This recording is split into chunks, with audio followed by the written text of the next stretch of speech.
नमस्ते मित्रों, मैं आशीष। आज बात करेंगे मनुष्य के शरीर के विषय में। क्या मुझे जो दिखता है सिर्फ वही शरीर मनुष्य का है या उसके इतर भी कुछ है? शरीर के न होने के बाद क्या होता है? मनुष्य के शरीर का एक निश्चित दायरा है, निश्चित अवधि है। धीरे धीरे एक उम्र के बाद ये शरीर जीर्ण होने लगता है, अंततः ये नष्ट भी हो जाता है। उसके बाद क्या है? क्या सूक्ष्म शरीर भी कुछ है जिससे मनुष्य आगे के जन्मों की यात्रा कर सकता है? तो हाँ, बिल्कुल है।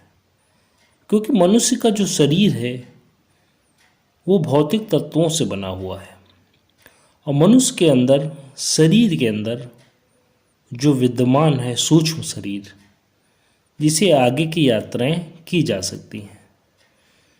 क्योंकि हमने शरीर को ही सब कुछ मान के रखा है, हमने सब कुछ शरीर के तल पर ही जाना है, उसके बाद कुछ जाना नहीं। लेकिन जो गहन ध्यान की प्रक्रियाओं से गुजरे हैं उन्हें ये पता है कि शरीर के नष्ट होने के बाद भी कुछ ऐसा है जो बचा रहता है। भौतिक शरीर के नष्ट हो जाने के बाद सूक्ष्म शरीर आगे की यात्रा के लिए बचा रह जाता है। इसी सूक्ष्म शरीर के कारण मनुष्य को अगला जन्म प्राप्त होता है। यह सूक्ष्म शरीर आवागमन का आधार है। सूक्ष्म शरीर जब तक भौतिक शरीर धारण नहीं कर लेता तब तक उसकी संसार में स्थित वो उपस्थित को ही भूत प्रेत भी कहते हैं।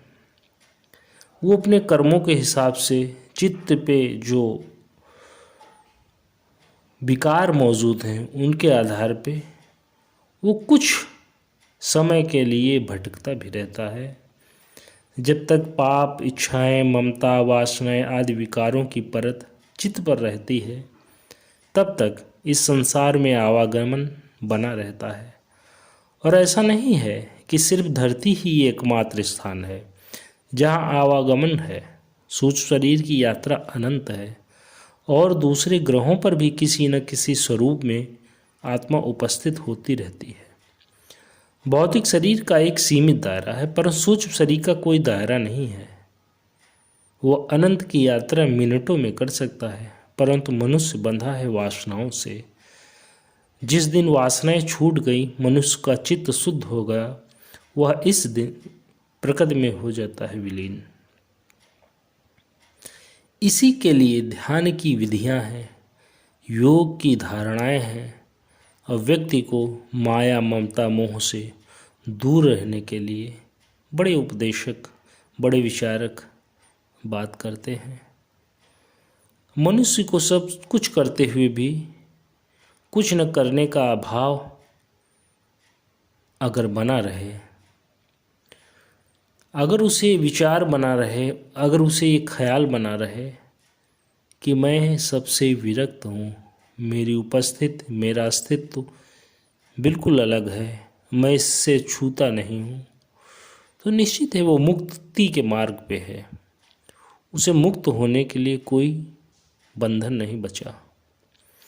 लेकिन संसार का माया, मोह ऐसा है, व्यक्ति उससे बच नहीं पाता। महापुरुष भी नहीं बच पाए। तथाकथित महापुरुष बहुतों ने अंत समय तक उस स्थिति को उपलब्ध न हो पाए जिससे मुक्त हुआ जा सके।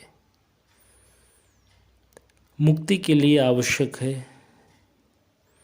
तादाद में छोड़ना। तादाद में छूटने से ही मुक्ति संभव है। अतः निवेदन है, सब कुछ करते हुए भी कर्ता का भाव न रहे तो मुक्ति सुनिश्चित है। ओम